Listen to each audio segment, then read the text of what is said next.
I'm with my friend and fellow conversationalist, Dan Sullivan, and we're going to be talking about philosophy, psychology, and how does that help us look at entrepreneurship? Dan, as you know, my degree was, I had a double major in philosophy and psychology because I wanted to make sure that I had two majors that would assure that I could not get a high paying job. Immediately. That's right. That's right. But I must say that I'm really happy that I had those two majors because it exposed me to ways of thinking that I would not have been exposed to otherwise. And I think there's a tremendous value in that. You and I were speaking a little bit earlier about Chat GPT and how the people in Strategic Coach are approaching you not about how to use it, but how should they think about it, which led us to a talk about philosophy and psychology. So explain to me why you think you're getting that kind of question and why you think the thinking about it is important. Well, I think, first of all, that a lot of my coach clients in the Strategic Coach program have been in the program for a long time. So it's not unusual to have somebody 20 years, 25 years. And I've seen them every quarter. And what Coach is about is thinking tools. We say that your best value to your clients and customers is that they think differently when you're with them. Okay. So they have an experience that they're able to see things more clearly when you're with them. And one of the things that triggers it is that I have two concepts. And one of them is the 3-year question. So I'll say to someone, if we're having this discussion, and really I've practiced this right from the beginning, if we're having this conversation and it's 3 years into the future and we're having a discussion, well, just stop there. If they accept that we're 3 years into the future and we're having a conversation, they just bought the relationship. Mm-hmm. Because that's the first thing that anyone buys is actually a relationship. Right. Before they buy, then they figure out, is there something that's really useful about the relationship? My sense is that people pretty well make up their mind about other people within the first 10 seconds. And some people have said to me, when I asked the question, they said, well, I'm not going to give you that type of information. I didn't even know you. That's wrong. They know everything. They don't want to have a relationship with me. Okay. Mm-hmm. And therefore, anything I'm going to say is just a waste of my time and a waste of their time. So I'll say to them, well, thank you for clarifying that right from the beginning, because I don't even know what I can do for you. I don't even know if there's some use I have for you.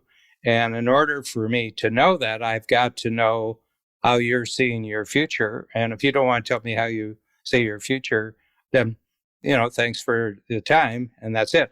And I'll get up and they say, wait a minute. No, to come back. I said, nope, it's over. It's over. You don't trust me. And you just said you don't trust me. And so I'm on my way. And I've had people who phoned me afterwards and said, can we come back and start that over? I said, nope, one chance. You only get one chance. I've run into people 5 years later and they said, would you give me a second chance? I said, nope. You're not a trusting person. I have to be dealing with a trusting person. Anyway. So the question is, if we're having this discussion 3 years in the future and you're looking back over that 3-year period back to today, what has to happen in your life, both personally and professionally, for you to feel happy with your progress? Okay. Well, there's no way that they have thought through that before. Okay. Right. And they'll say, wow. And I have trial lawyers, and they said, that is just the great question because it uses the future perfect tense. Okay. And it's not used in English very much, where you move the conversation into the future and then they're in the future and they're looking backwards. So they're actually talking about the past. They've turned the next 3 years of future into the past.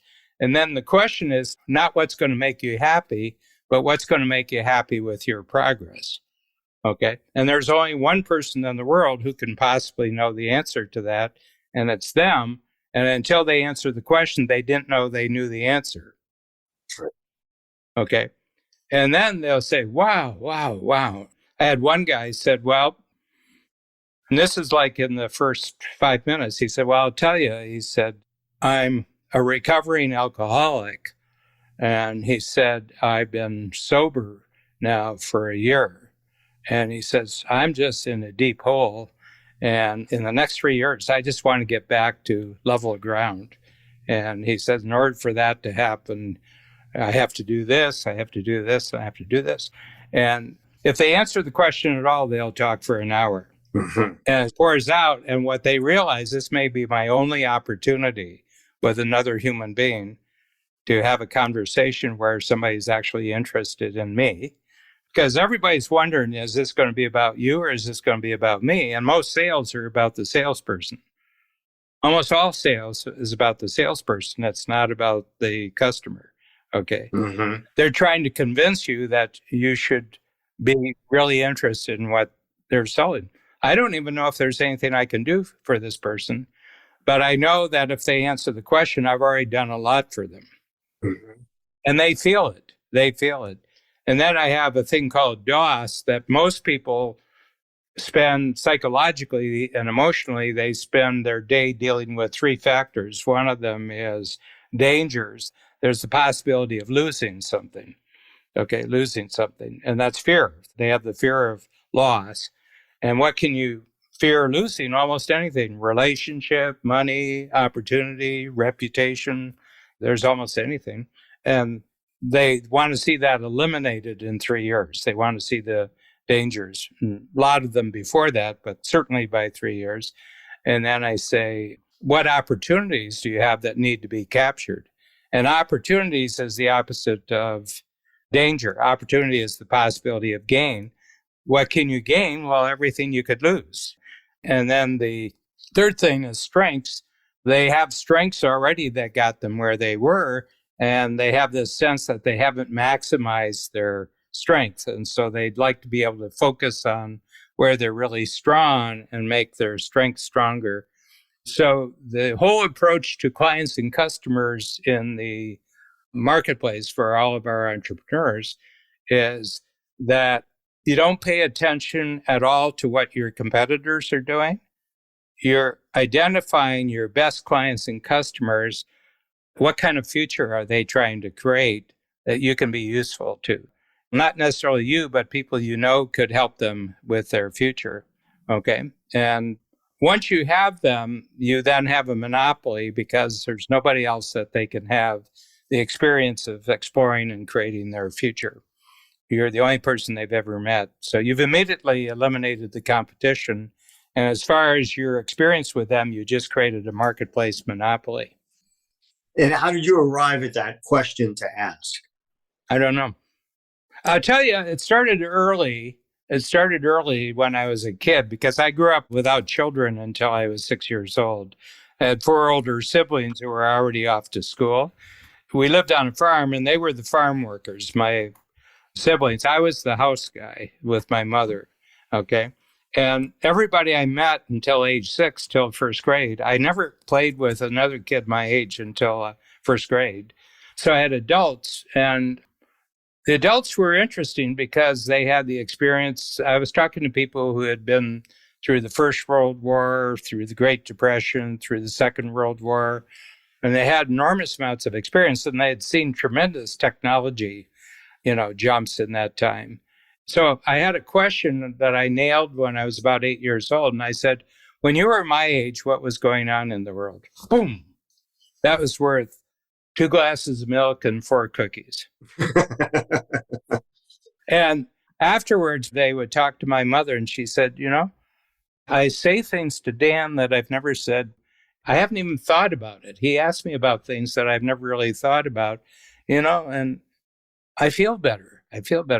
And it took me 20 years till I was 30 to figure out how you turn that into a business model, which is strategic coach, because it started when I was 30 and everything else. But I'm just intensely interested in other people's experience. Well, it's interesting because when you talk about talking to adults, one of the classic adult questions is, of course, what do you want to be when you grow up? But if you flip that question, like you did, essentially, consciously or not, yeah, and say you're grown up, looking back, how did you see your life? Well, how did you get to where you came from? Right. I mean, Right. and I always start entrepreneurs. Tell me how you got started. First question I ask any entrepreneur: how did you get started in this? And then I just keep pumping them with questions. If you had to say between where you are now and where you were then, are there 5 big jumps that you took? Well, there weren't 5 big jumps, but their brain has to, they take all their experience and they break it into 5 jumps. And they said, well, there was this, and there was this, and there was this. And immediately they're seeing their past totally differently. And I have a rule that somebody can't have a more successful future until they have a more confident past. Mm-hmm. Explain that to me. Well, entrepreneurs are unique in not giving themselves credit for what they've done. Mm-hmm. A lot of them, the whole thing about success is getting away from where they were. But they also get away from any learning about where they were. I'm passionate about history. I had a double major where I went, and it was a degree in the history of philosophy and the other one, the history of science. So I read the great books. It was one of the great books colleges. The original Great Books College was at the University of Chicago in the 1920s and 30s. They were now reading textbooks about Plato. They weren't reading Plato. They were reading textbooks about everybody who was a thinker, but it was somebody else's thinking about somebody else's thinking. And what they said, why don't we just go back to the original source? So it was all going back to the Greeks, not so much the Romans, because they didn't have the unique thinkers that the Greeks did. But one of the things you come to in relationship to their world, there were people 2,500 years ago who were just as smart as anybody today. Right. And smartness isn't a function of what age you're living in. Smartness is what are you making of the world that you're living in. Right. So there's not a philosopher today who can match Plato. There's not a philosopher who can match Aristotle. They're interesting, but they build on everything that got built from Plato and Aristotle. People are standing on a lot of shoulders to get where they are. In every field. In every field. Yeah. In every field. Yes. Yeah. In every field. Yeah. So that's my story. My whole thing is that people are woefully ignorant and woefully lacking in creating lessons for the future that they've already done in the past. So I just get them back and do a history lesson. I make them into historians of their own entrepreneurial career. Well, you do something else, and that is... I charge them. And there you have it, ladies and gentlemen. That's the key. And I always charge more. One little tip, and then I'll over to you because we've got a short one this time. But during the 08-09 downturn, some of my salespeople came back to me and I said, would we ever discount? Because we've never discounted. Okay. And I said, we won't discount, but it might be a good time to double. So we doubled our fee, and it just filled up like that because there was a lot of people who wait because they want to know who's not going to be in the workshop with them. Mm-hmm. And if you double, you eliminate a whole group of people. And so the moment that you double, and I think it's elastic, I don't think you ever reach the point where you can't double again. I remember the first time I interviewed you at Genius Network, and I asked you about, so how do you price yourself? Yeah, Sullivan's pricing formula.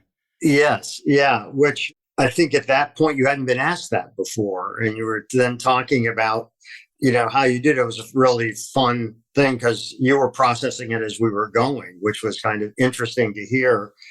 But, what I was going to say is that I think what you force people to do, if they're going to get value from Coach, or even if you allow them to join Coach, is they have to start constructing a narrative. What is their story? And, to me, it's interesting because it's their story. Mm.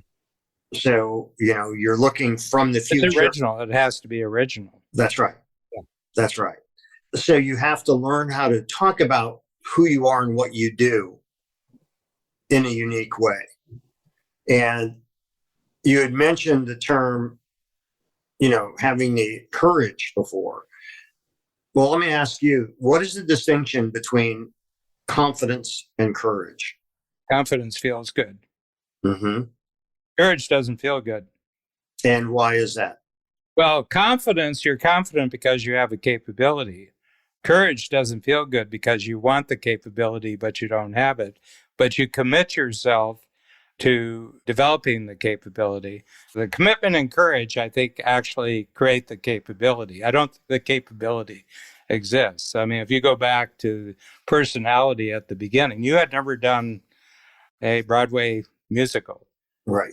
You've done a lot of things. You create a lot of things, and you produced a lot of things, and you know how to stage things, and you know a lot of the skill sets that go around that. And you're an avid theater goer going back 30 or 40 years. So you've seen good and bad, and you know the difference between good and bad, but you'd never actually done it. And you just committed yourself that you were going to do this. And this was actually a personal commitment to an actual person, you know, who the play is about, Lloyd Price. And that carried extra emphasis because you were saying, I'm going to write a musical about your life and everything else. But you didn't have the capability to create a musical, Broadway musical, because you had never done it. You had no experience of creating it. So there was a long period, and I still think you're at it. Yes. Every time you get to the point where, I mean, first you had the reading, and that required, and then you had the workshops. And that was way down the line from what I saw the first time, you know, on the west side there, the little presentation theater that we saw it in. And then the opening in Philadelphia, that was a big jump. Every time you take a jump, it requires commitment and courage because you don't have the capability of that jump yet. Right. Okay. And I think that's the big thing. And pricing is the first way that you take a risk in the marketplace. I think it's the first step of entrepreneurism. Is the first step is, what are you going to ask someone to pay for your time and talent? Yeah. And you introduced a word into our discussion, risk, because I think the confidence one has, if it's well-founded confidence, as opposed to arrogance. Yeah. You've got confidence comes from the ability to repeat what you have done. You know, you've done it and you can do it again and you can do it again. Courage means that there's a risk factor involved and you don't know what the outcome is going to be, but you do it anyhow. Yeah. You could fail. That's right. That's right. And in failing, as soon as you get this started and involve other people, you're not only failing yourself, you're failing other people. That's right. So there's a responsibility that immediately comes with the commitment. You know, we're going to create this, but I need you to be part of it. But they're giving up their time and talent to bet on your bet. That's right. That's right. So I think it's interesting because also the difference between confidence and arrogance is arrogance, there's a certain lack of awareness. Lack of awareness, I think, in terms of how you approach something. In other words, thinking you might be infallible, which we know is not the case for anybody. Then it takes courage to challenge your own confidence, if you will. Well, in a sense, you're betting the ranch. That's right. You're betting what's made you successful before. I mean, we had the mayor of Toronto just had to resign because during COVID, he had an affair with a 31-year-old staff member. And I said, that was a big risk. I don't know if he's been a good mayor or a bad mayor because Toronto sort of grows itself. It's the banks and real estate developers that are in control of, which I think is probably true of New York City too, for the most part, you know. And I said, it's unfortunate because this is how he's going to be remembered. Right. Right. Your finale is how your life is seen. Because first of all, people don't think about it. They just say, oh, he's the guy that, you know, had to resign because he had an affair with a 31. He's 68, 31. I mean, geez, you know, somebody in his office, I mean, at least, you know, go to the motel on Jarvis Street, you know. And he blew his entire career. You know, he blew his entire career. He would have been remembered probably for being instrumental in the growth of the city, for lots of things. Toronto is a city that just always grows, you know. It's interesting, because you bring up another fascinating point, which is how do you recognize risk and how do you assess a risk that is worth taking? Is it really worth having sex with someone 36 years younger than you in the office when it can destroy? I don't know if he was married, but Yeah, he had 4 kids. He's been married for 45 years, solid. They were invited to all the events, mayor and so and everything else. And I said, boy, oh boy, I mean, is that really a risk worth taking? there's a difference between risk and just outright stupidity. Right. And then she owns you when you have that. She owns him, like the person with less power just got power over the more powerful person. Yeah. And when you say it's stupid, it's as if that person never looked at the possible consequences of their actions. Yeah. Yeah. And I mean, he's been in politics his whole life. I mean, he's been totally a political player. And I said, elected office is a very entrepreneurial activity. People only remember the last election. Yeah, it's interesting because, we started off this segment talking about philosophy, psychology, and it's kind of fascinating because the foibles of we humans repeat and repeat and repeat and repeat. How long is the line of men that have made really stupid decisions because they're thinking with their genitals instead of their brains? Oh, yeah. Yeah. Yeah. I mean, Shakespeare wrote about this. The Greek Sophocles and those people wrote about this. Caesar just had too many affairs with too many important men's wives and daughters. Yeah, everybody said it was over power. They were all after power, but he was after their wives and daughters. People take it personally after a while. Yes. After a while. Yeah. And how do they remember Caesar? Mostly for the fact that he was assassinated. Right. The final act, the final act. But the big thing about it is that it's one to have a time perspective in terms of humanity, but it's important to have a perspective in terms of your own life. Okay. Because my feeling is that any day you can remember something from your life that you could learn something new from that thing that may have happened 45 years ago that would be useful for the future. Oh, absolutely. And, one of the questions that I asked the guests in my class is, if we have known you as a kid, would we be surprised by what you're doing or would it make perfect sense? Yeah. Great question.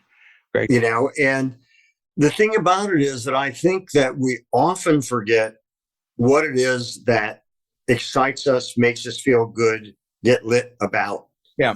You and I have talked in previous episodes about the things we did. I mean, you learning how to open up those adults when you were 8 years old is not unlike what you do now. Yeah. Yeah. And it's something you always enjoyed doing, and it's something that you still do because another thing that you and I share is the curiosity about how people operate and what their story is. Yeah. Yeah. When I got to first grade, they didn't know anything. Mm-hmm. Like I never really had much to do with the social life of my classmates because they didn't have any experiences. They didn't have any experiences that you could learn something from, and the teachers didn't know as much about World War I and the Great Depression and World War II as I did. My mother told me, she said, you have to remember when you go to school, the teachers are only teaching you what they've been taught. Mm-hmm. Mm-hmm. They're not teaching you what they created. And she said, but you're going to learn how to read. And if you can read, you can go anywhere you want with your brain. Right. Right. That was very useful. I mean, what she told me. I was the vicarious child for her. I've lived the life that I think my mother wanted to live. Really? Yeah. She was born in 1910. She was a girl. She was also a fifth child. Both my mom and dad are fifth children in their family. 3 fifth children. I mean, we all understood the game when I was born. I mean, I was given a lot of freedom, but there were very strict rules about what I could do and what I couldn't do. And I didn't screw it up. I stayed with the rules and everything else. And my mother said When you're 18, you're going to leave. You're not going to stay here. You're not going to grow up around here. You're not going to get married here. You're going to go out into the world. She never told any of my siblings that. She only told me that. Mm.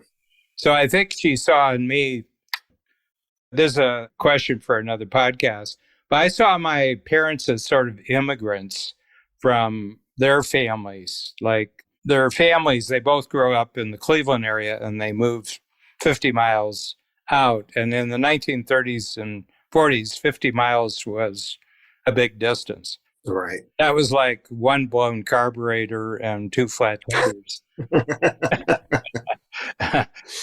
Well, and it's also interesting that after your advertising, that you actually ended up returning to, and it may not have been conscious, but you ended up returning to what it is you loved doing when you were a kid, which is figuring out people's stories. Yeah. Which is just, I think, kind of fascinating, because as a result, that life you were living then and the marriage that you had then, once you realized who you were and not trying to fit into this job and that, it allowed you to create a unique methodology and a really good business. Well, the other thing is that people's stories are completely original.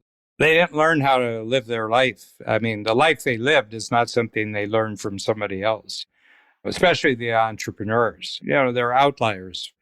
I'm a real outlier from my family, and I'm an outlier from everybody I grew up with. The fact that I'm in a real growth period at age 78 is an outlier. It's an outlier position, But the thing is that I'm so imbued that everybody lives an original life, but very few know it. That's right. And until the right questions are asked, they're not triggered. And that's the other thing, is that life is really about great questions, not about great answers. That's right. It's also, I think, about those great questions. If they are truly great questions, it's a way into that person, because that'll uncork them. Yeah. And that gets into a whole other area in terms of how do you quickly establish trust so you can get people to talk about themselves in a real way. No, I think that's mysterious. It is. I think that's totally mysterious.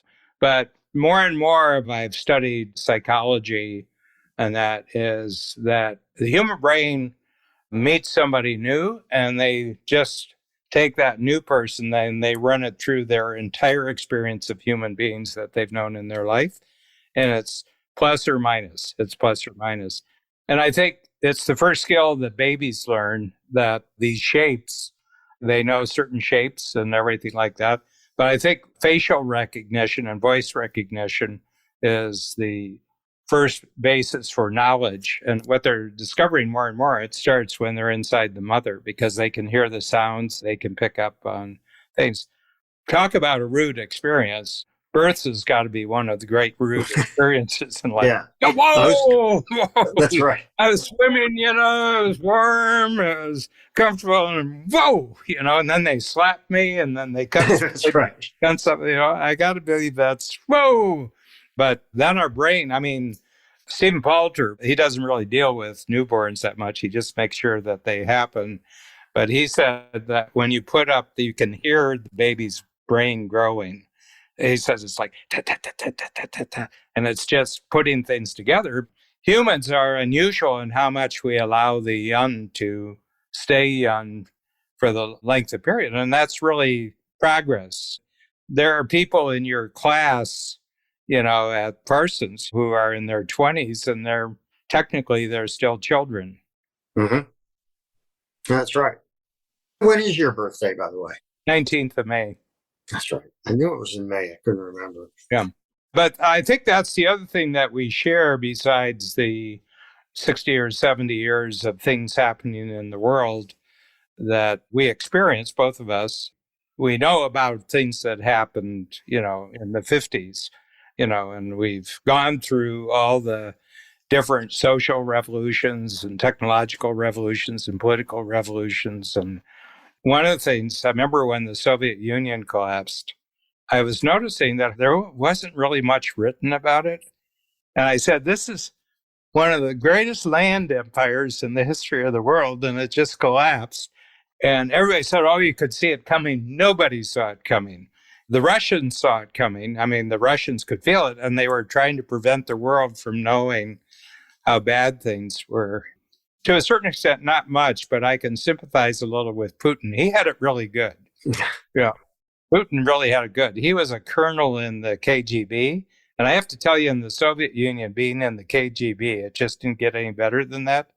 And they were the ones who were educated. They're the ones who got to travel outside. They had godlike powers, and it was all taken away. I mean, he was in Berlin. He was in the KGB in Berlin when the wall fell and everything like that. And he said it was the greatest geopolitical disaster of the 20th century. And I said, looking at it from your perspective, I can really see how that was. I said, I'm used to getting inside of how other people are looking at it. And I can sit there, and I was saying, he's really pissed off. He's really angry. His whole world was taken away from him. And then the history of that world is constantly being degraded. It's like there's nothing good that happened in the world that he grew up in. But I think that world of his had real meaning to him, and the meaning was taken away. People will murder for having their meaning taken away from them. Oh, yeah. Yeah. Which is a whole other fascinating topic. That's another podcast. Well, this has been Anything and Everything. And true to our name, yep, we have covered anything and everything with my friend Dan Sullivan. Yep. And also, we want to just ask you that are listening, leave a review. Yeah. That would be really great if you did. And of course, tell your friends. And I think the review is really, what did you learn from it? Yeah, that would be great. I don't mean 5-star or anything like that, but just something that you thought about as a result of our conversation. That's great. Yeah, absolutely. That's gold for both of us. Thanks for joining us today on our show, Anything and Everything. If you enjoyed it, please share it with a friend. For more about me and my work, visit acreativecareer.com and madoffproductions.com. To learn more about Dan and Strategic Coach, visit strategiccoach.com.